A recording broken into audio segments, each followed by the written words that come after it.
আমরা এখন মুর্শিদাবাদে হাজারদুয়ারিতে। আর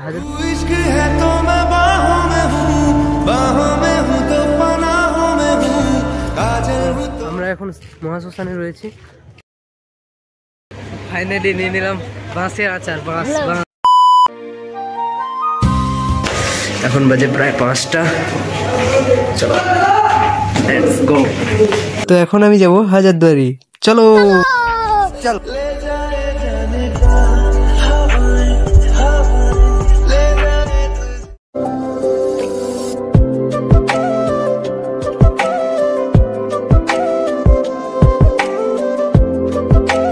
আমরা এখন মুর্শিদাবাদে হাজারদুয়ারিতে। আর হাজারদুয়ারিতে আমরা টিকিট কেটে ভেতরে প্রবেশ করেছি।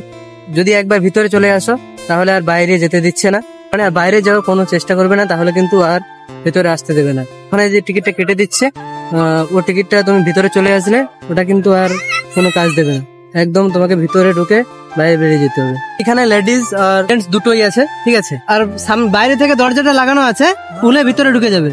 কাকু এখানে খুঁজে পাচ্ছিল না, জেন্টস টয়লেট রুম বাথরুম খুঁজে পাচ্ছিল না, দেখিয়ে দিলাম।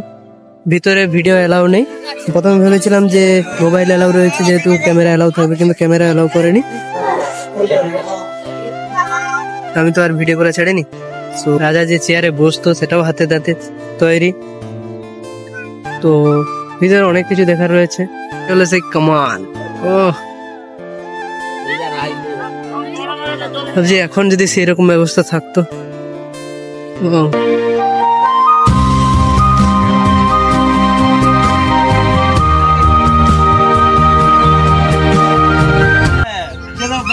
তো এইখানে গেটটা পড়ে, ঠিক আছে। এখন গেটটা ফেলানো রয়েছে, দেখতে পাচ্ছ। এদিকটা দেখো সমুদ্র।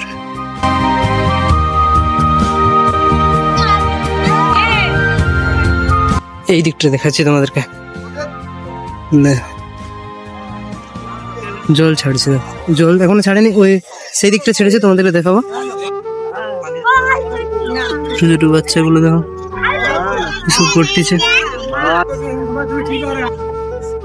তো ছোট ভাইরা এখানে এই বাসের যে জিনিসগুলো করে দিয়েছে, হ্যাঁ অনেক সুবিধা করে দিয়েছে, তার জন্য ওরা 5 টাকা করে নিচ্ছে। আর এটা খুবই কষ্টকর হতো যদি এই বাসগুলো না থাকতো। দেখছি অনেকেই উঠে যাচ্ছে। ছোট্ট বাবুটা দেখো কতটা উঠে চলে আসলো। এই মাত্র আমরা যাওয়া শুরু করলাম।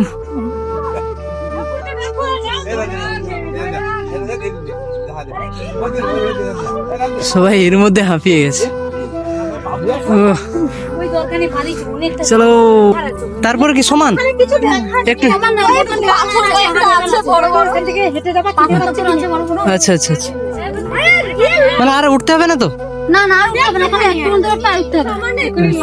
ঠিক আছে, থ্যাংক ইউ।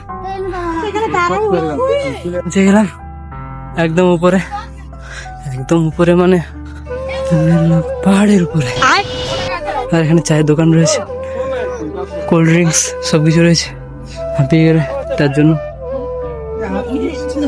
এদিকটা পুরোটাই পাহাড় রয়েছে, আর এদিকটা নদী, জল আছে এখনো, তবে কিছুটা।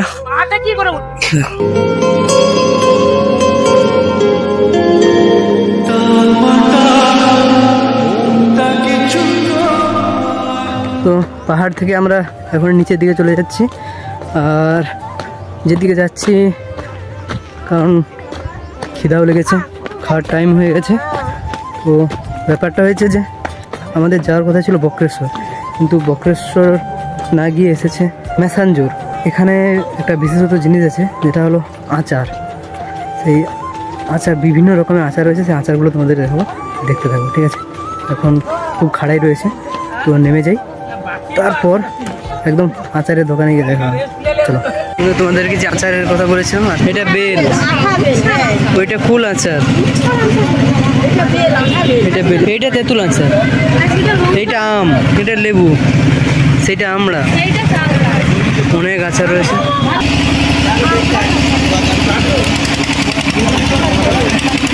লঙ্কার আচার দিয়েছিল, লঙ্কার আচারটা খুব সুন্দর লাগছে। এই বাঁশের আচার হচ্ছে এইটা।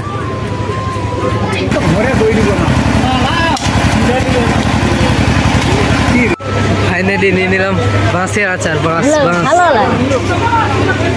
যাক, এতদিন বাঁশ খেয়ে আসছি, এবার রিয়েলি বাঁশ খাচ্ছি। ঠিক আছে, একদম বাঁশ। তোমরা কেউ যদি বাঁশের আচার খেয়ে থাকো কমেন্টে জানো। ঘুরতে আমি দাঁড়িয়ে আছি গরম জলের ঘাট অর্থাৎ বক্রেশ্বর। বক্রেশ্বরে তোমরা জানো যে উষ্ণ প্রস্রবণ রয়েছে, আর সেই কারণে আমাদের এখানে সকালে আসার কথা ছিল, আর সকালে আসতে পারিনি কারণ তোমরা দেখেছো যে ম্যাসাঞ্জর ড্যামে গিয়েছিলাম। আর এখানে আসলে সকাল সকাল আসাটাই ঠিক হবে, কারণ স্নান করে তারপর 51 পীঠের মন্দির আছে, সেখানে পুজো দেওয়ার একটা ব্যাপার থাকে। সেই কারণে সকালে আসার কথা ছিল, কিন্তু কোনো কারণবশত আমরা ম্যাসাঞ্জর ড্যামে চলে গিয়েছিলাম, আর সেখান থেকে এই বিকেলে আমরা এখানে এসেছি। আর এখন এতগুলো স্নান ফান করবো না, আর ওখানে প্রবেশ মূল্য 10 টাকা। ঠিক আছে, বয়স যদি 5 বছরের উপরে হয়ে যায় তখন তারও ফুল টিকিট লাগছে। ঠিক আছে, এই মুহূর্তে আমরা ভেতরে প্রবেশ করব না, সকাল সকাল আসবো, তো তোমাদের সকাল সকাল পুজো দেওয়া আর স্নান করা সব কিছু তোমাদের দেখাবো। তো চলো, সকাল সকাল ধোঁয়া ছাড়তে ছাড়তে বেরিয়ে এলাম বক্রেশ্বরে গরম জলে স্নান করতে। আর এদিকটাতে টিকিট কাটবো, টিকিট কেটে তারপরে আর টিকিট মূল্য 10 টাকা, তো তোমাদের দেখাবো। চলো, গেটটা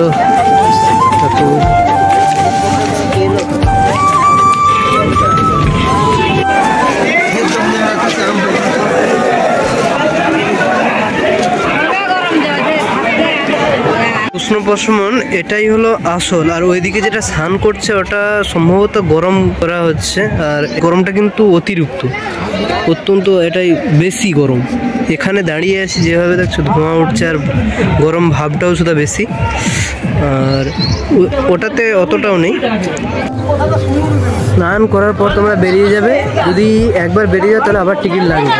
এখন স্নান করা হয়ে গেছে, আর এখন আমি দাঁড়িয়ে আছি মন্দিরের সামনে, আর এটাই হলো সেই 51 পীঠের মন্দির। এখানেই পুজো দেয়।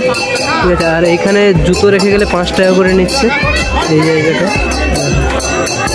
ওই দাদুটা ওই মহিলাটার সঙ্গে কথা বলছে, 5 টাকা একটু বেশি হয়ে যাচ্ছে বলে।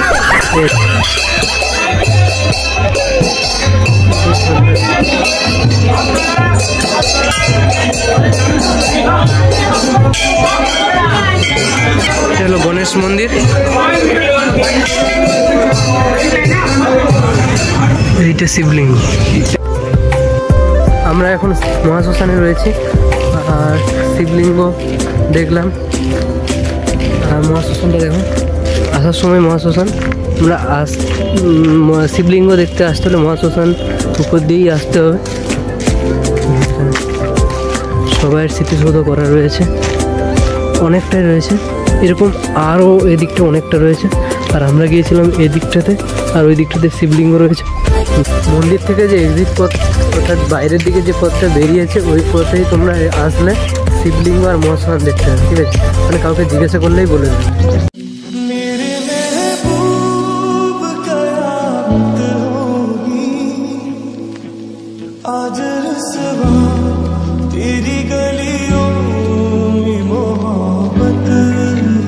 তো এই মুহূর্তে আমি দাঁড়িয়ে রয়েছি জয়দেবের মেলা।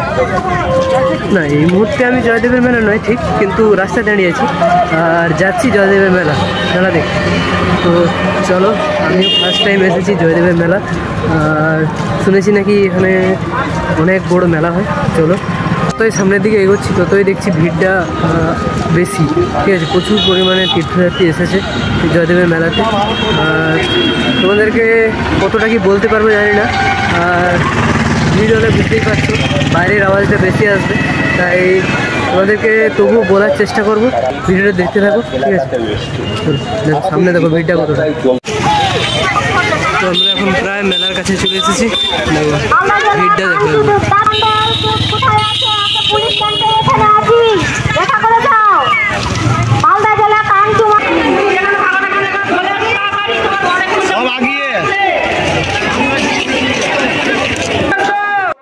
তো এখন আমার পুরো মেলা ঘোরা হয়ে গেছে, আর এখন যাচ্ছি বাড়ির দিকে।